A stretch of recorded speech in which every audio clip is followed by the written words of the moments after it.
Humans are complicated. A simple statement that philosophers, scientists, and the everyday person has thought of at least once in their life. Everyone has their own theory as to why this is so true and what makes us such interesting test subjects. However complex humans may be, there is one simple truth. A sense of community makes us happy, something we all strive to feel. Countless people and stories have tried to create their own answer. For example, Augustine's Confessions and Stephen Chomsky's novel and film, Perks of Being a Wallflower, attempt to provide their own thought onto the topic. In Confessions, Augustine argues in chapters 4 and 10 that the only friendship worth having is with God, or with people that bring him closer to him, because only God can bring true happiness. Contrastingly, Perks of Being a Wallflower claims that friendship can bring us happiness, which saves us. Although Confessions and Perks of Being a Wallflower have their own ideas as to how much we should base our sense of happiness in the communities we surround ourselves in, both believe we cannot rest until we find them and find a home within them. Augustine and Charlie, the main character of Perks of Being a Wallflower, have differing opinions as to how valuable community is, yet both desire it. In chapter 4 of Confessions, Augustine introduces a relationship to the audience for the first time in his book. His childhood friend is shown as an influential force in his life, saying that his soul couldn't be without him, regardless of the type of path they were on. Then his friend was baptized in a vain effort to save him from death. Shortly after he passed, Augustine concludes that every mind is wretched when chained to friendship with things bound to die. So the only relationship worth investing in is with God. His thought process is essentially, grief is a little too much for me, and since everyone is going to leave me, I should surround myself with God, who cannot leave me. He is my creator, so why would he? While Augustine's fear of being alone paralyzed him, it does the opposite for Charlie. In fact, it is one of the motivating factors to search for at least one friend when he starts high school. If my parents ask me about it, I probably won't tell them the truth, because I don't want them to worry that I might get bad again. If my Aunt Helen were still here, I could talk to her, and I know she would understand how I'm both happy and sad, and I'm still trying to figure out how that could be. I just hope I make a friend soon. At the start of the movie, since he does not make a single friend well into the school year until he gets the courage to talk to Patrick, a senior in one of his classes. Hey, Patrick. Hey, you're in my shop class, right? How's your clock coming? Once he makes that connection, Charlie is introduced to Patrick's stepsister, Sam, one of his close friends. During homecoming, Charlie feels comfortable approaching them, joining in on the fun. He opens himself up, goes to a party, gets stoned, and while high, he confides in Sam about his old best friend. So I'm guessing you've never been high before. No. My best friend Michael, his dad was a big drinker, so he hated all that stuff. Parties too. Well, where is Michael tonight? Oh, he shot himself last May.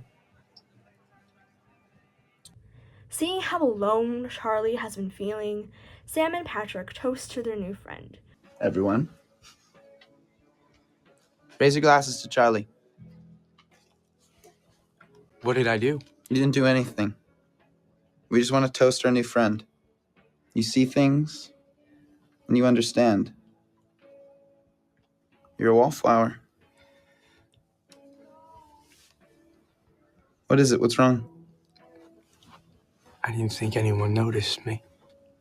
In a span of one night, Charlie's need for community is fulfilled, despite knowing from experience how fleeting that can be. Charlie has a more optimistic perspective compared to Augustine, who states, "You're seeking a happy life in a land of death. It's not fair. How can there be a happy life when there isn't even life?" Augustine does not want to risk hurting again, so he only trusts God. but Charlie is willing to take the chance if it means not being alone. When it comes to happiness, Augustine's big conundrum is that everyone yearns to be happy, despite never feeling satisfied with the moments that do bring us joy, because somehow, deep down, we know that it's not enough. For him, there is some means by which each person can be happy at the times when he actually gets his hand on a happy life, but other people are happy in hope, since they do not know what that true happiness feels like. Augustine argues that happiness is something that must satisfy us, which we can only ever achieve through God, because He alone can provide that joy in its truest form. However, in Perks of Being a Wallflower, it argues that there is happiness in that hope. Even if we never get to live it, that hope is enough on its own. After homecoming, Charlie, Patrick, and Sam go on a drive, a moment where Charlie proclaims, "I feel infinite," a feeling that he tries to find again throughout the movie. That hope to find a way to recreate that memory brings hope and love to his friendships. Romantic love, for example, is another form of hope, for a chance to be happy, something explored with the relationship between Charlie and Sam. An instance of this happening is when they exchange Christmas gifts, and Charlie tells her that he believes that she will get into a good college, reassuring her of her fears. Having someone tell her that they have faith in her abilities gives Sam hope, creating a happy memory. The rest of the movie is chock full of moments like those ones, where that hope gives the character the motivation to look towards a happy future. At the end of the movie, Sam encourages Charlie to keep going because things get better after high school. In his final monologue, Charlie recognizes that they're all growing up and that things are changing, but regardless, we are infinite. This change from the first time he said that line shows how endless possibilities might be frightening, but living in those dreams is happiness that cannot compare to anything else. Augustine, however, wonders a happy life is in the memory, because those moments that Charlie and his friends learn to live for are fleeting. So his big question is nostalgia blinding us from recognizing what makes us genuinely happy? Augustine's answer would be to turn to God, because He can clarify happiness in its purest form. That satisfaction is a necessary component for him, because hope can only do so much. Regardless of that, Charlie and Augustine discover what they believe to be true happiness through communities they formed. In his first chapter, Augustine cleverly states, "Our heart is restless until it rests in you." Augustine feels like he has not found peace until he finds comfort in his Christian faith, in the same way Charlie does with his friends.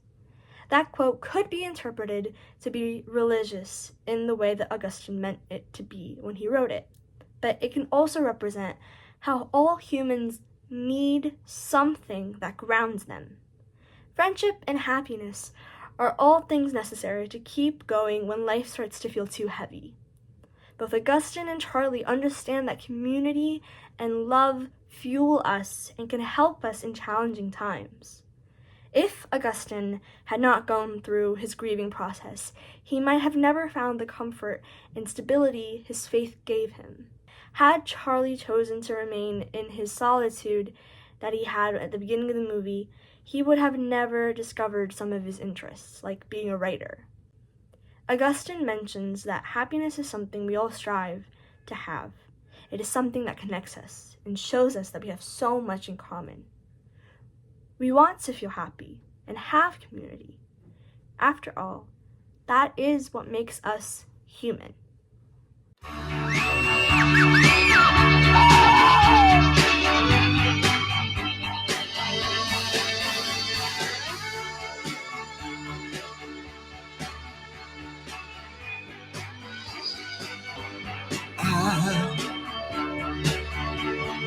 I will be king.